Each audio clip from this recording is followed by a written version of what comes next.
सकाळी साधारण 10-11 वाजता या मोठमोठ्या गणेश मूर्ती वेगवेगळ्या ठिकाणून मार्गस्थ होत पुढे गेलेल्या होत्या आणि आता संध्याकाळचे 6:40 झालेली आहेत।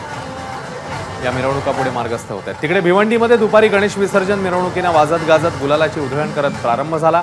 शहरातील वऱ्हाळदेवी घाटावर निघालेल्या विसर्जन मिरवणुकीत धामणकर नाका मित्रमंडळाच्या गणेशोत्सवातील अवतार चित्रपटातील प्रतिकृती चर्चेचा विषय ठरले आणि पात्र बघण्यासाठी नागरिकांनी गर्दी केली। ढोल ताशांच्या गजरात गुलालाची उधळण करत बँजोच्या तालावर असंख्य तरुण या गणेश विसर्जन मिरवणुकीमध्ये सहभागी झाले।